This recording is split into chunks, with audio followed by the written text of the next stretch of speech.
జనసేన ప్రస్థానం జాతీయ సమగ్రత కోసం ప్రత్యేక సమావేశం ఢిల్లీ వేదికగా ప్రారంభమైంది. వందే మాతర గీతాలాపన అనంతరం జనసేన పార్టీ అధ్యక్షుడు AP deputy CM Pawan Kalyan ప్రారంభోపన్యాసం చేశారు. జాతీయ సమైక్యతపై జనసేనాని దిశానిర్దేశం చేశారు.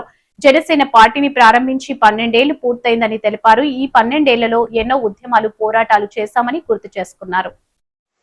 Office bearers, Sainiks and Karyakartas and distinguished guests who have gathered here in our beloved national capital, Delhi. You may ask, why did we choose Delhi for this program? The city of Delhi, our capital, where we have gathered today, is not just another capital or this soil. This capital soil bears witness to the sacrifices of our freedom fighters. This soil witnessed the birth of the Constitution of India. This soil witnessed the tragedy of partition. This soil has seen the tears of millions of refugees. This soil carries the footsteps of countless great men and women who dedicated their lives to securing India's freedom. Delhi is the center from which India's voice is heard across the world. It is a focal point that guides the nation's governance, national security, and economic policies. It is home to the Parliament of India, where laws are enacted to shape the aspirations of 140 crore Indians. It is home to Rashtrapati Bhavan, a symbol of our national unity and democratic values. This is why we are organizing this gathering. Sena Prasthanam for national integration on this historic soil is not merely a political event. It's our commitment to serve our nation.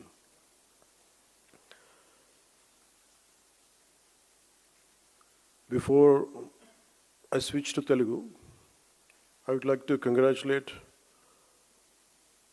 to all our Janasena party members who came from Tamil Nadu, Karnataka, Kerala, and Pondicherry,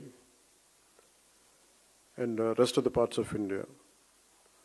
From Janasena Party, we warmly welcome them for their contribution, for their participation here.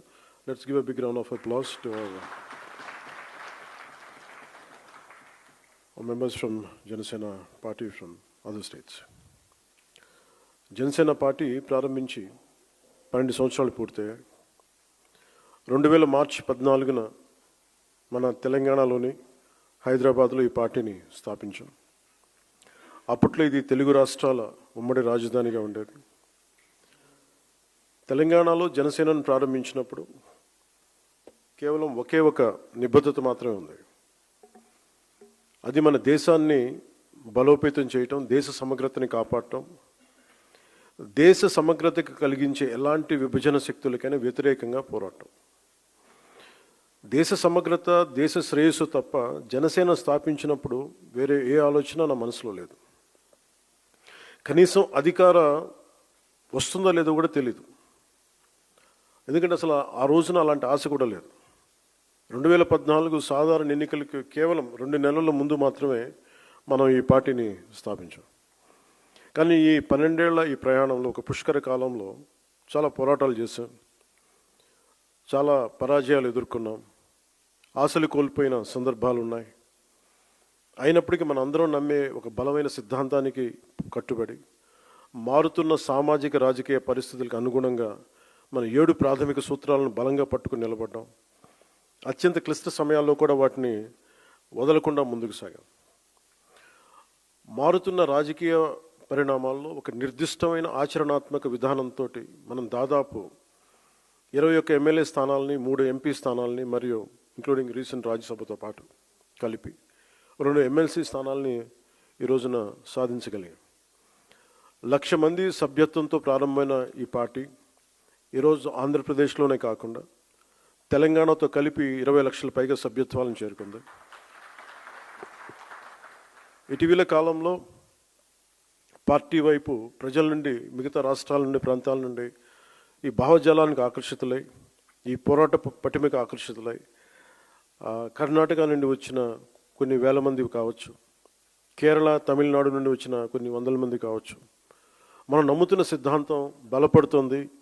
అది దేశంలోని వివిధ ప్రాంతాల ప్రజలను కలుపుతుంది అనడానికి ఇదే చిన్న నిదర్శనం. భిన్న ప్రాంతాల నుండి వచ్చిన ఈ అనుసంధానాన్ని చూడటం నిజంగా నాకు చాలా ఆనందం కలిగించింది. ఇలా జరుగుతుందని పార్టీ పెట్టినప్పుడు కూడా నేను ఊహించలేదు. నాకు పార్టీ ప్రయోజనాలు వీటికంటే ముఖ్యంగా పార్టీ బాగుపడాలంటే ముందు మనం దేశ సమగ్రత గురించి ఎప్పుడూ ఒక తొలి ప్రాధాన్యత ఇవ్వాల్సిన అవసరం. అలా చెప్పడానికి కూడా చాలా కారణం ఉంది.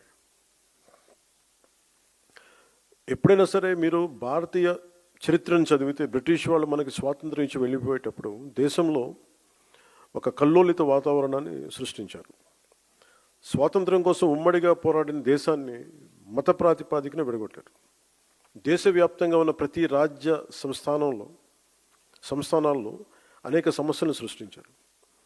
దాదాపు 536 పైచిలుకు సంస్థానాలు ఉండేవి. వాటిలో చాలా వరకు భారతదేశంలో విలీనం అవడానికి ప్రయత్నించినప్పటికీ కొన్ని సంస్థానాలు మాత్రం స్వతంత్రంగా ఉండాలని అనుకున్నాయి. ఉదాహరణకి నిజాం సంస్థానం, బరోడా, జునాగఢ్, ట్రావెన్కోర్. కానీ సర్దార్ వల్లభాయ్ పటేల్ గారి నాయకత్వంలో మనం ఈ దేశాన్ని ఏకం చేసాం. ఆ స్ఫూర్తి ఇప్పటికీనే కొనసాగుతుంది. నాకు ఈ దేశ స్ఫూర్తిని మనం కాపాడుకోవటం అనేది ఏదో ఒక టైంలో అయిపోయింది. సర్దార్ వల్లభాయ్ పటేల్ గారు చెప్పిన మాటలు 47లో స్వాతంత్ర విభజన ముందు జరిగిన 2 సంవత్సరాలు కల్లోలం 49లో ఆల్మోస్ట్